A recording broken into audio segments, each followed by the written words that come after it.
नमस्कार दोस्तों, आप सभी का स्वागत है आज की महाशिवरात्रि की कथा में। यानी दोस्तों, अगर आप इस कथा को पूरा सुनते हैं तो आपके घर में बहुत सारी खुशियां आएगी। इसलिए इस कहानी को आप लोग पूरा सुनिएगा, क्योंकि दोस्तों कहा गया है कि महाशिवरात्रि के दिन जो भी भक्त महाशिवरात्रि का कथा सुन लेते हैं उनका सारा पाप धुल जाता है और वो पुण्य के भागीदार होते हैं। तो आप लोग से मेरी हाथ जोड़कर गुजारिश है कि इस कहानी को पूरा सुनना। तो चलिए दोस्तों, कहानी को शुरू करते हैं। उससे पहले आप चैनल पर पहली बार आए हैं तो चैनल को सब्सक्राइब कर लीजिए और ऑल नोटिफिकेशन को ऑन कर दीजिए। तो चलिए दोस्तों, आज की कहानी में हम लोग सुनते हैं महाशिवरात्रि की यानी भोले शंकर भगवान की कथा। एक बार की बात है, एक जंगल में बहुत सारे ऋषि बैठे हुए थे और तपस्या कर रहे थे।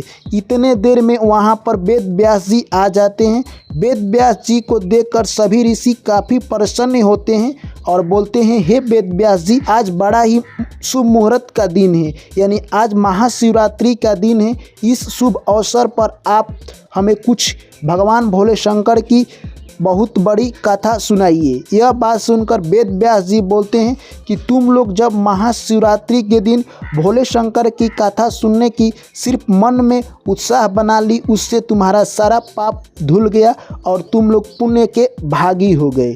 चलो मैं तुम लोग के लिए एक महाशिवरात्रि की कथा सुनाता हूँ। उससे पहले तुम लोग वादा करो कि इस कहानी को पूरा सुनोगे। इतने में सभी ऋषि बोलते हैं, ठीक है वेद व्यास जी, आप कहानी को शुरू कीजिए। तो आप लोगों से दोस्तों मेरी हाथ जोड़कर गुजारिश है कि आप लोग भी इस कहानी को पूरा सुने। चलिए कहानी को शुरू करते हैं। वेद व्यास जी कहते हैं कि एक शिकारी था जो कि जंगल में हर दिन जाता और कुछ ना कुछ शिकार कर लाता और उसी से अपना जीविका याचन करता। कहे तो दोस्तों वो शिकारी किसी दिन हिरन, किसी दिन और पक्षी, किसी दिन कोई जीव मारकर लाता और डेली उसका यही दिनचर्या था। एक दिन उसके माता पिता कहते हैं कि हे बालक, हम लोगों को बहुत ज़ोर से भूख लगी है, तुम जाकर कोई जानवर मार कर लाओ और हमको खिलाओ। यह बात सुनता है और शिकारी अपना धनुष तीर निकालता है और जंगल की ओर चल देता है। दोस्तों शिकारी को यह पता नहीं था कि आज महाशिवरात्रि है। महाशिवरात्रि के दिन जो भी व्यक्ति अगर किसी जीव की हत्या करता है, मांस मछली खाता है, उसे बहुत बड़ा पाप लगता है। इसलिए आप लोग ऐसा काम ना करें। पर दोस्तों वो ज्ञानहीन शिकारी को ये सब पता नहीं था। वो शिकार करने के लिए तीर कमान लेकर जंगल में चल देता है। वो पूरा जंगल भ्रमण करता है, तभी उसे कोई शिकार नहीं मिलता। यानी कहे तो दिन की पहली पहर चल रही थी, तब तक वो थक जाता है और सोचने लगा कि आज मुझे कोई शिकार नहीं मिलने वाला है। तभी उसे एक तालाब दिखाई दिया। वो सोचने लगा कि यहाँ पर मैं बैठता हूँ तो कोई भी जीव यहीं पर पानी पीने के लिए आएंगे और मैं उनका शिकार करूँगा। वहीं पर बैठकर वो जीवों का इंतज़ार करने लगा। तभी तक देखता है कि एक हिरनी वहाँ पर आती है पानी पीने के लिए। दोस्तों यह सब देखकर यानी वो शिकारी तीर पर कमान चढ़ाता है, तैसे ही उसके बगल में हाथ से लग जाता है कलशा में और वहाँ से शंकर भगवान की लिंग पर यानी कहे तो जल और बेलपत्र गिर जाते हैं, जिससे उसका पहला पहर का पूजा संपन्न हो जाता है। जैसे ही पाते गिरते हैं आवाज़ होता है और हिरनी देख लेती है। तभी तक उसे नज़र आता है कि एक शिकारी पेड़ पर बैठा हुआ है। हिरनी शिकारी से अपनी मजबूरी सुनाने लगी और कहने लगती है कि हे शिकारी भैया, मेरे बच्चे बहुत भूखे हैं, मैं खाने की तलाश में आई हूँ और मैं घर जाकर उनको दूध पिलाऊंगी, तुम मुझे मत मारना। यह सब बात सुनकर शिकारी कहने लगा कि हे हिरनी, मैं तुम्हें अगर नहीं मारता हूँ तो मेरे माता पिता बहुत भूखे हैं, वो कितनों दिनों से खाना नहीं खाए हैं, मैं तुम्हें ज़रूर मारूंगा। उसके बाद हिरन कहने लगी कि मुझे छोड़ दो, मैं अपने घर जाती हूँ, अपने बच्चे से मिलकर आऊँगी, तब तुम मुझे मार देना। यह बात सुनते ही शिकारी कहता है कि मैं तुम पर विश्वास नहीं करता हूँ। हिरनी बोलती है इतने ही देर में कि जो व्यक्ति महाशिवरात्रि के दिन मांस खाता है, जीव को हत्या करता है और जो व्यक्ति अपनी पत्नी को छोड़कर पराई स्त्री पर ध्यान देता है, वही पाप मुझे भी लगेगा अगर मैंने अपना वचन पूरा नहीं किया तो। दोस्तों यह बात सुनकर शिकारी के मन में दया आ जाता है और बोलता है, ठीक है हिरनी, तुम जाओ पर शीघ्र ही लौट कर आना है। यह बात सुनते ही हिरनी वहाँ से चल देती है। दोस्तों देखते देखते दिन का दूसरा पहर आ जाता है तभी तक वो हिरनी लौट कर नहीं आती है। यानी एक दूसरी हिरनी फिर उसी तालाब के पास आ जाती है पानी पीने के लिए। फिर शिकारी धनुष तीर उठाता है और उस पर कमान चढ़ा लेता है। तब तक फिर बेलपत्र और जल भगवान भोले शंकर की लिंग पर गिर जाता है और यानी कहे तो दूसरे पहर का पूजा उस शिकारी द्वारा संपन्न हुआ अनजाने में। दोस्तों यह बेलपत्र गिरते ही हिरनी को आवाज़ आता है और वह देखती है कि यानी एक शिकारी पेड़ पर बैठा तीर कमान हमारे ऊपर चढ़ा लिया है। यह सब देखकर हिरनी घबरा जाती है और बोलने लगती है कि हे भैया, आप मुझे क्यों मार रहे हैं? आपको मुझे मारकर क्या मिलेगा? शिकारी बोलता है कि मैंने पहले ही एक हिरनी को छोड़ दिया है, तुम्हें मैं नहीं छोड़ूंगा। इतने में फिर हिरन वो अपना दुखड़ा सुनाने लगती है और कहती है कि मेरे बच्चे घर पर बहुत प्यासे होंगे, मैं उनको अपना दूध पिलाकर आऊँगी, तब तुम मुझे मार लेना। यह बात सुनते शिकारी बोलता है कि तुमसे पहले एक हिरन आई थी, वो भी यही वादा करके गई है, वो अभी तक लौट कर नहीं आई।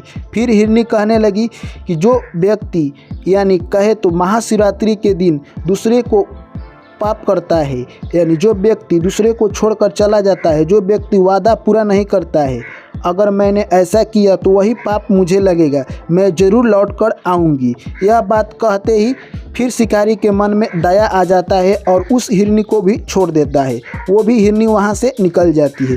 दोस्तों देखते देखते यानी कहे तो फिर तीसरे पहर आ जाता है और तीसरे पहर में यानी उसका पति हिरन घूमते घूमते आ जाता है उसी तालाब के पास, क्योंकि वो अपने दोनों पत्नियों को खोज रहा था। जैसे ही वहाँ हिरन पहुँचता है, शिकारी काफ़ी प्रसन्न हो जाता है और तीर कमान उठाकर हिरन पर भिड़ा देता है। तब तक फिर बेलपत्र और जल भगवान भोले शंकर की लिंग पर चढ़ जाते हैं। इस तरह यानी तीसरे पहर का पूजा उस शिकारी द्वारा संपन्न हुआ। दोस्तों तब तक हिरन का नज़र कहे तो उस शिकारी पर पड़ता है और हिरन बोलने लगता है कि हे शिकारी भैया, आप मेरे दोनों पत्नियों को अगर मार दिए हो तो मुझे भी मार दो, क्योंकि मैं जिंदा रहकर अकेले क्या करूंगा, मैं उनके दुख वियोग में नहीं जीऊंगा। यह बात सुनते शिकारी बोलता है मैं तुम्हारे दोनों पत्नियों को नहीं मारा हूं, दोनों ने वादा कर कर अभी तक नहीं आई है। यह बात सुनते वो हिरन बोलता है कि ठीक है, तब तुम मुझे कुछ देर के लिए मोहलत दे दो, मैं भी अपने घर जाता हूं और अपने बच्चे और पत्नी को समझा कर आता हूं, तब तुम मुझे मार देना। यह बात सुनते ही शिकारी कहता है मैंने इससे पहले 2 हिरनी को छोड़ दिया हूं, मैं तुम्हें नहीं छोड़ूंगा। इसके बाद हिरन कहता है कि महाशिवरात्रि के दिन जो भी व्यक्ति झूठ बोलता है, जो भी व्यक्ति अपने बल का उपयोग गलत कामों के लिए करता है, उसका जो पाप लगता है मुझे भी वही पाप लगेगा अगर मैंने अपना वादा पूरा नहीं किया। यह बात सुनते ही शिकारी के मन पिघल जाता है और उस हिरन को भी जाने देता है। पर शिकारी बोलता है कि तुम बहुत शीघ्र आना। वहाँ से हिरन निकल जाता है और अपने घर पहुँचता है तो देखता है कि उसकी दोनों हिरनी आ चुकी थी। तीनों आपस में बात करने लगे। सबसे पहली हिरन बोलती है कि मैं उस शिकारी के पास जाऊंगी, क्योंकि मैंने उससे वादा किया है, मैं अपना वादा नहीं तोड़ सकती हूँ। आप यहीं पर आइए और बच्चों को देखिए और मेरी छोटी बहन है, उसके साथ अपना ज़िंदगी बिताइएगा। यह बात सुनते उसकी छोटी बहन बोलने लगी कि हे बहन, मैं तुम्हारे बिन नहीं रह सकूंगी, मैं भी अपना वादा पूरा करने के लिए जाऊंगी और स्त्री पति के बिना कैसे रह सकती है, उसका जीवन अधूरा है, इसीलिए मैं नहीं रह सकती हूँ। फिर इतने में हिरन बोलता है कि मैं तुम लोगों के बिना नहीं जी सकता हूँ, क्योंकि बच्चे को प्यार माँ ही दे सकती है, पिता उतना प्यार नहीं दे सकते हैं। यह बात कहकर तीनों यानी अपना वादा पूरा करने के लिए उस शिकारी के पास चल देते हैं। दोस्तों वो तीनों को देखकर उनके बच्चे भी उनके पीछे पीछे आने लगते हैं। जैसे ही वो सब उस तालाब के पास यानी शिकारी के नज़दीक पहुंचते हैं, शिकारी देखते ही खुश हो जाता है और फिर तीर कमान उठाकर धनुष पर चढ़ा लेता है। दोस्तों फिर हाथ से बेलपत्र और जल भोले शंकर की लिंग पर चढ़ जाता है और इस तरह से उसका दिन का चौथा पहर का पूजा संपन्न हुआ। इतने में शिकारी का जो चौथा पहर का पूजा संपन्न हुआ, यानी कहे तो उसके सारे पाप नष्ट हो गए और वो मानवता के उच्च कोटि को प्राप्त कर लेता है और उसके मन में जो भी हिंसा थी वो सारा खत्म हो जाती है और वो मन में सोचने लगता है कि मैं कितना बड़ा पापी हूँ कि ये सारे जानवर जो कि इनके पास कोई विवेक नहीं है, अपना वादा पूरा करने के लिए अपने तन को लेकर हमारे पास आ गए कि आप मारकर मुझे खा लीजिए, और हम मनुष्य हमारे पास विवेक बुद्धि होते हुए भी मैं कितना घोर अपराध कर रहा हूँ, वो भी महाशिवरात्रि के दिन। दोस्तों इतने में वहाँ पर भोले शंकर प्रकट हो जाते हैं और कहते हैं हे वत्स, तुमने इस धरती का सबसे बड़ा उद्धार किया है, यानी तुम कितना बड़ा शिकारी थे और तुम भगवान भोले शंकर की मात्र महाशिवरात्रि के दिन पूजा कर कर तुम उच्च कोटि को प्राप्त हुए हैं। तुम्हारा धन्य हो भक्त। शिकारी भगवान भोले शंकर को नमन नमन कोटि करता है और बोलता है, हे भोले शंकर, आपने मुझे इतना बड़ा उपहार में ज्ञान दिया है, इसके लिए मैं आपका सदा आभारी रहूँगा। इतने में भोले शंकर बोलते हैं कि हे शिकारी, बोलो तुम्हें क्या चाहिए वरदान में। वो शिकारी कहता है कि हमें ऐसा वरदान दीजिए कि हम दूसरे की जीव की हत्या ना करें और अपने विवेक से काम करें। भोले शंकर उसको वरदान देते हैं और वहाँ से प्रस्थान कर जाते हैं। दोस्तों उसके बाद शिकारी बोलता है, हिरण भाई, तुम अपनी दोनों हिरनी और अपने बच्चे के साथ जाओ, ज़िंदगी में आज़ाद रहो और अपनी पूरी जंगल में भ्रमण करो। मैं तुम्हें अब नहीं मारूंगा क्योंकि मुझे ज्ञान की प्राप्ति हो गई। मैं मानव रहकर भी मैं जानवर से भी बदतर काम कर रहा था। मुझे भोले शंकर यानी महाशिवरात्रि के दिन पूजा करने से मुझे ज्ञान की प्राप्ति हो चुकी है। अब मैं तुम्हें नहीं मारूंगा, तुम लोग आज़ाद हो जाओ। यह सब सुनते ही हिरण और हिरण की पत्नी और बच्चे के चेहरे पर खुशियों का लहर दौड़ गया दोस्तों, और वहां से वो फिर चढ़ते हुए अपने घर को लौट जाते हैं। तो दोस्तों यह थी भोले शंकर यानी महाशिवरात्रि के दिन की कथा। तो दोस्तों ये कथा आप लोगों को कैसी लगी कमेंट करके हमें ज़रूर बताएं। मैं आशा करता हूं दोस्तों जो भी साथी अभी तक इस कथा को सुन रहे हैं वो पुण्य का भागी जरूर होंगे। तो चलिए दोस्तों, आपने अपना इतना कीमती समय दिया, इसके लिए दिल से बहुत बहुत आपको धन्यवाद। चैनल को सब्सक्राइब नहीं किए हैं तो सब्सक्राइब कर लीजिए और नोटिफिकेशन को ऑन कर लीजिए। वीडियो अच्छा लगा तो लाइक कीजिए दोस्तों के साथ और अपने फैमिली के साथ शेयर कीजिए। मिलते हैं फिर अगली वीडियो में, तब तक सभी साथियों को मेरा प्यार भरा नमस्कार। हर हर महादेव।